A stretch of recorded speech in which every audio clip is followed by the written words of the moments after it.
দাজ্জালের যে ফিতনা চমক নিয়ে আসবে ওইটা তো কোন লেভেলে হবে দেখেন।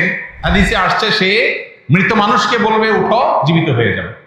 জীবিত একজন মানুষকে কোনো ছুরি মারা হবে না, অস্ত্র মারা হবে না, কিচ্ছু করা হবে না, বলবে মরো, সে মরে যাবে। বাবা, তার এক হাতে সব খাদ্য আর এক হাতে পানি, চমক, সবকিছু থাকবে। মানুষ দলে দলে ছুটবে, পাগল করা হয়ে যাবে। কিছুটা নমুনা এখন দেখতে পান আপনি। একটু পায়ে একটা বলকে শুধু এদিক সেদিক করার যে ম্যাজিক, দুইটা পাও দিয়া, এই ম্যাজিকে হাজার হাজার লক্ষ লক্ষ মিলিয়ন মিলিয়ন যুবক তরুণকে পাগল করে দিচ্ছে কি দিচ্ছে না? সামান্য একটু চমক, সে পাগল হয়ে যাচ্ছে। বিভিন্ন রকমের ব্যান্ড দল দেশে বিদেশে বিভিন্ন দেশে বের হয়েছে। তাদের গলার কণ্ঠের চমকপ্রদ জাদুময় গান তরুণদের পাগল করে দিচ্ছে। পশ্চিমাদের সরবরাহ করা বিভিন্ন রকমের বিনোদনমূলক আইটেম, কালচার, এগুলো আমাদের তরুণদেরকে পাগল করে দিচ্ছে কি দিচ্ছে না? চমক, ফিতনা। এই ফিতনাগুলো থেকে বাঁচা সহজ কাজ না। মোহতারাম হাজিরিন, এর জন্য এসব ফিতনা থেকে বাঁচার জন্য সবকিছুর আগে দরকার হলো ফিতনা সম্পর্কে সতর্ক হওয়া, সচেতন হওয়া, জানা যে ফিতনা কিভাবে আসে, কিভাবে কাজ করে। আপনি সন্তানকে দিচ্ছেন পড়াশোনা, শিক্ষা, কিন্তু সে শিক্ষার নাম দিয়া সে বেঈমান হচ্ছে, সে নাস্তিক হচ্ছে, ফিতনা। আপনি সমাজে অন্য 10 জনের সাথে ভাবসাবে টিকে থাকার একটা চেষ্টায় গেলেন, ফিতনা। এখন কত হলো বাঁচবো কিভাবে?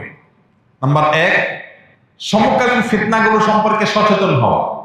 কিভাবে খাদ্য ফিতনা হয়ে আসছে আমার বাসায়, কিভাবে ট্রিটমেন্ট ফিতনা হয়ে ঢুকছে আমার ভেতরে, কিভাবে বিনোদনের নামে, জাস্ট খেলাধুলার নামে, টাইম পাসের নামে আমি ফিতনায় ডুবে যাচ্ছি, আমার ইমান শেষ হয়ে যাচ্ছে, আমার আইডেন্টিটি শেষ হয়ে যাচ্ছে, আমার ভেতরটা শুকিয়ে যাচ্ছে।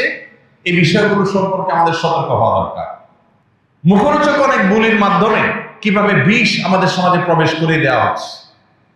গোটা পৃথিবীতে আপনি দেখবেন এখন খুব অ্যাগ্রেসিভলি পুশ করা হচ্ছে সমকামিতাকে। এত অ্যাগ্রেসিভলি পুশ করা হচ্ছে, মনে হচ্ছে মানুষের বেঁচে থাকার চাইতেও বড় অধিকার বিষয় এটা।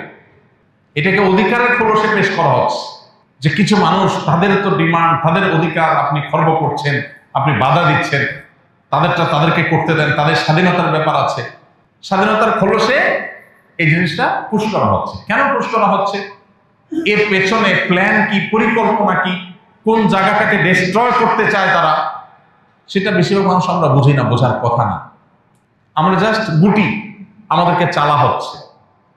এরকম অনেক বিষয় আছে যে বিষয়গুলো সমাজে ব্যাপকভাবে ছেয়ে গেছে, কিন্তু সেগুলোকে ফিতনা হিসেবে আমরা জানি না। এগুলো সবকে জানা হলো সবচেয়ে জরুরি বিষয়। তো ফিতনা সম্পর্কে, আধুনিক কালের ফিতনাগুলো সম্পর্কে নানাবিধ লেকচার, বই পুস্তক আছে, সেগুলো আমাদের পড়তে হবে, কিনতে হবে এবং সেগুলোকে বোঝার চেষ্টা করতে হবে। 1 নাম্বার 2, আল্লাহ তাআলা কোরআনে কারিমে বলেছেন পরিষ্কারভাবে, যদি তোমরা তাকওয়া অবলম্বন করো, ইয়া আইয়ুহাল্লাযীনা আমানু ইন তাত্তাকুল্লাহ, হে ঈমানদাররা, যদি তোমরা তাকওয়া অবলম্বন করো, হালাল হারামের ব্যাপারে নো স্যাক্রিফাইসের জায়গায় চলে যাও, যে এটা আমাকে আল্লাহ এলাও করেন, আমি করবো না, আমার বুঝে আসুক বা না আসুক।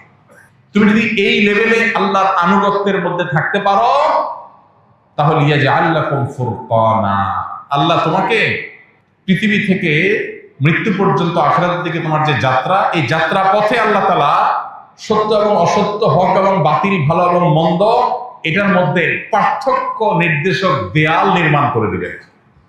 আল্লাহ তোমাকে ফুরকান দিয়ে দিবেন, যে ফুরকান তোমাকে পার্থক্য করে দিবে কোনটা হক কোনটা বাতিল। তুমি ফিতনায় পতিত হবা না যদি তুমি তাকওয়া অবলম্বন করে চলো।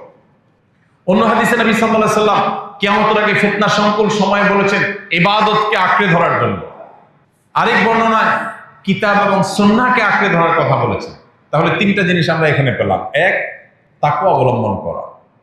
আল্লাহ যেটাকে হারাম করেছেন তার ধারে কাছেও আমি যাব না, সেটা যত মুখরোচক হোক, সেটা যত চমকপ্রদ হোক। আর আল্লাহ যেটা নির্দেশ করেছেন সেটা আমি করবই করব, তাতে যা হয় হোক। এই লেভেলে যদি কেউ যেতে পারে, আল্লাহ তাকে হেফাজত করবে। নাম্বার 2, আল্লাহর ইবাদত এবং বন্দেগীর মধ্যে নিজেকে, নিজের পরিবারকে যতটা আবদ্ধ করে রাখা যায়। আমার ক্যারিয়ার, আমার সামাজিক অবস্থান, আমার ভাবসাব, আমার ব্যবসা বাণিজ্য, এই সব কিছু আমার দরকার আছে, কিন্তু ইবাদতের চাইতে বেশি না। আমার তাকওয়ার চাইতে বেশি না। এটা যদি করা যায় তো আল্লাহ তাআলা ফিতনা থেকে হেফাজত রাখবেন।